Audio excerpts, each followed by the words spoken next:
Morning, class. I wanted to record a brief screencast to help finish up some content we weren't able to get to today.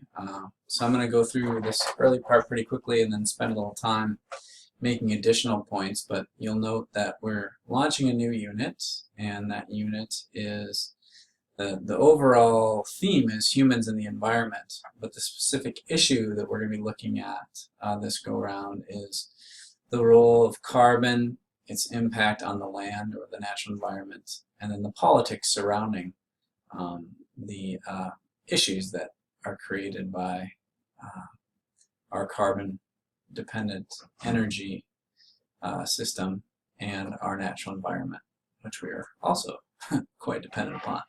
Alright, so I'm going to be clicking through here. We spent a little time talking about these questions from your reading for today, and just to try to make those connections a little bit clearer, we're looking at how we're looking at an ancient civilization like China and the role of natural resources, in this case water, how it was shaped, and some of the major policy decisions regarding water were made by the government, and that the government was able to both maintain support for its power and authority through its effective policies regarding water, but also, as we'll see at the end, that government or that political system was not necessarily perfect, and I'll leave you in a little bit of suspense there for when we get to the end of my comments here.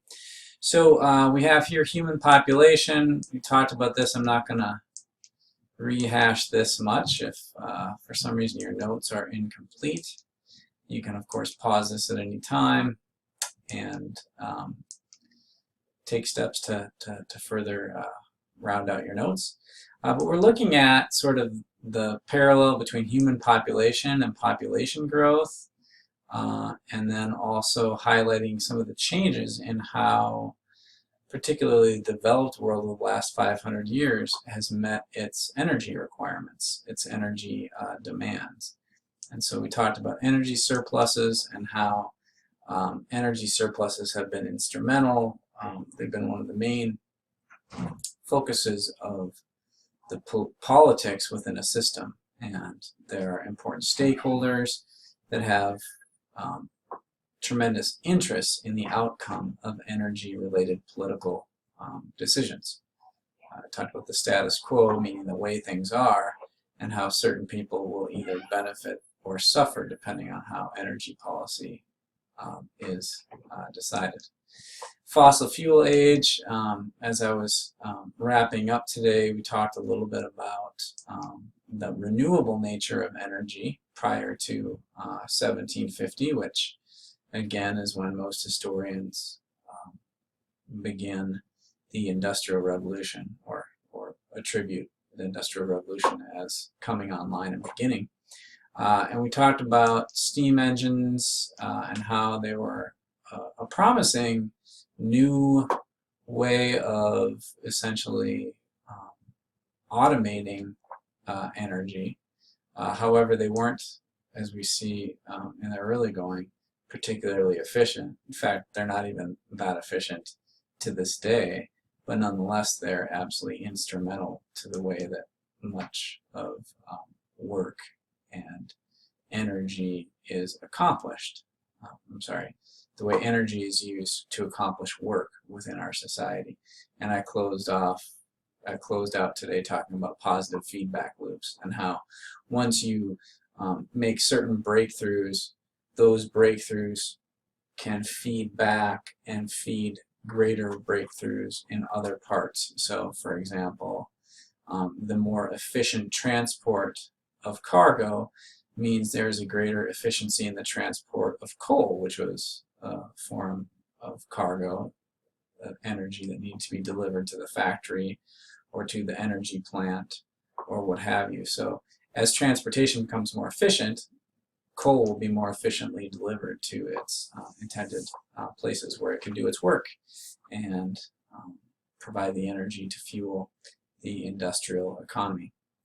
So after the Industrial Revolution, just a little bit more data here. So world coal production in 1800 was 10 million tons. That meant that 10 million tons of coal was being produced, and we can loosely conclude also being consumed in 1800, just over 200 years ago. If you fast forward 100 years from that time, you'll note 1 billion tons. So by my calculation, I believe that's a 1,000-fold increase. Do I have that right? 10 million, maybe it's a 100-fold. Yeah, that'd be 100-fold increase in coal consumption. And this is also, it's worth noting that by 1900, there had started to be inroads made on internal combustion engines that relied upon oil. So coal is going up 100-fold even as new and important energy alternatives are being invented. So really, coal increases dramatically, but it also becomes just one, powerful, but it becomes one option for how the industrial economies of the West meet their energy needs. So in the last 116 years or so, the reliance on biomass, and for that I mean like wood and other material that might be burnt to provide heat for one's home, say.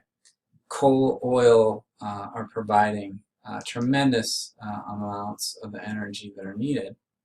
It's worth noting that at the end of the 19th century, with the invention of electricity and, of course, then a whole host of applications of electricity, things like light bulbs and appliances and electric heaters, so on and so forth.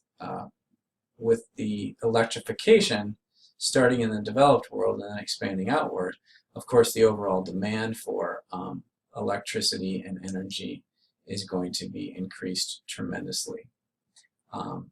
So here's where we get back maybe to some of those comparisons with population. More energy has been used since 1900, so in the last little over 100 years, than in the rest of the world's history combined. So this amazing expansion and emphasis upon fossil fuels that is largely a consequence of the Industrial Revolution has given way to a reality where we are burning and using energy at a rate that has never been even close to rivaled in world history. So much so that in the past 100 years, we are vastly outperforming all of the rest of world history in terms of our energy consumption. And that's also not surprising. We know that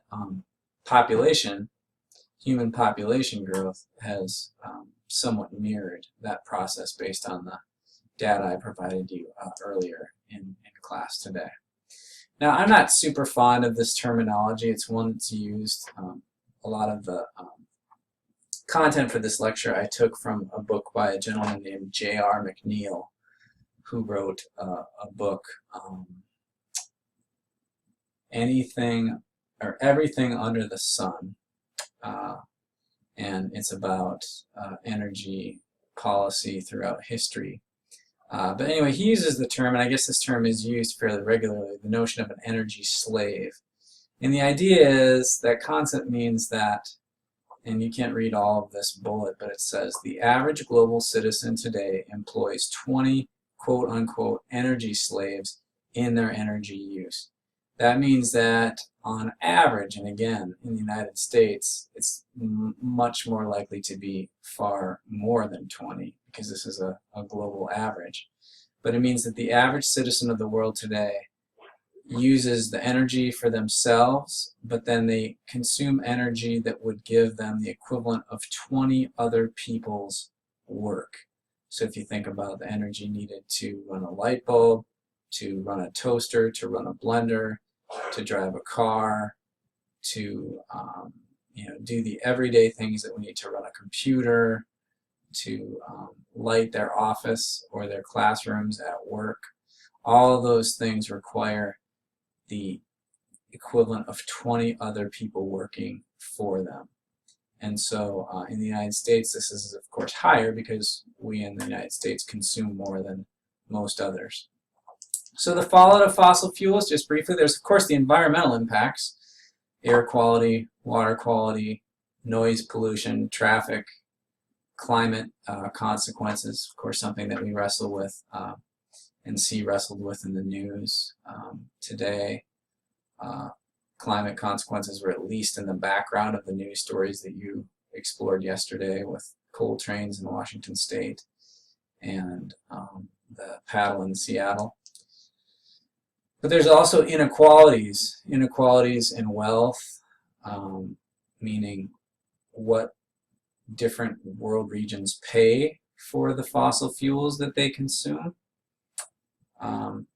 And the United States, we have about 5% of the world's population, but we consume about 20% of the world's, maybe up to 25% of the world's energy resources. And so those are things that you can think of as being issues of inequality. And then of course the power and influence about how energy decisions are made across the world are also in play. Furthermore, there's this notion of superconsumption, and that's the idea that if we think about energy use and we think about climate, the burning of fossil fuels, the release of carbon into the atmosphere, that is in many respects a global problem.